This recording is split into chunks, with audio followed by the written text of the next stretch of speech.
everyone! Gabay kapalaran sa inyong mga horoscope reading.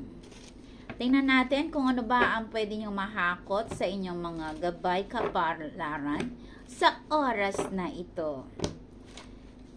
Kaya, makinig ka.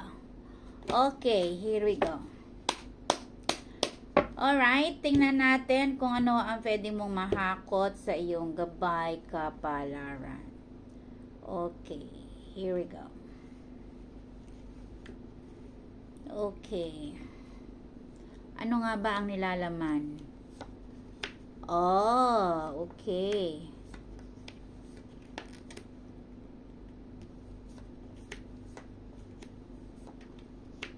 Ay, naku.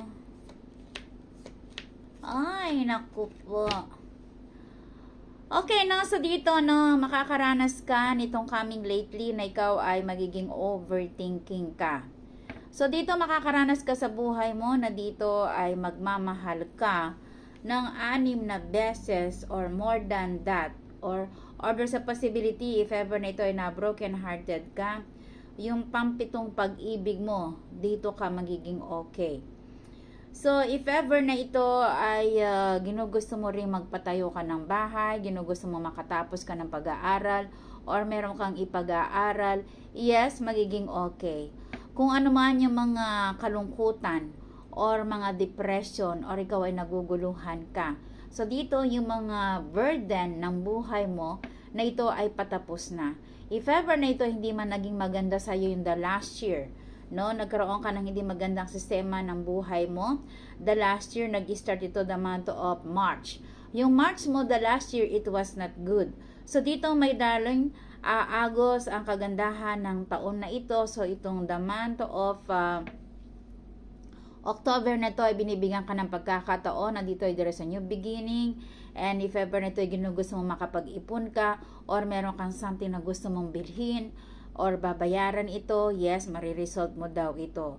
So, dito may darling, magkakaroon ka rin ng 2 anak na pwedeng magbigay ito ng matinding kaswertihan sa buhay ninyo. So, dito, ang buwan ng Oktubre ay merong hatid na ito ay kagandahan, na dito is really lovely, dito aaklas sa kagandahan ng taon mo, na itong October na to, dito magiging lovely itong taon na ito sa'yo.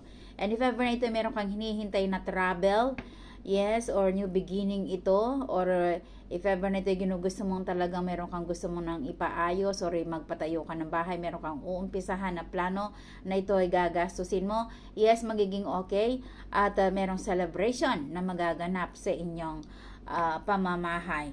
Okay, sasang-ayon naman if ever nito lilipat ka ng mas magandang country, kasi dito malungkot ka sa bansang pinuntahan mo, or hindi ka naging happy, nagkaroon ka ng depression sa trabaho mo sa bansang pinuntahan mo. And if ever na ito lilipat ka ng mas magandang trabaho or bansa ito, yes, magiging ganap. Okay, so yun lang muna ang nagbabagang gabay kapalaran sa oras na ito.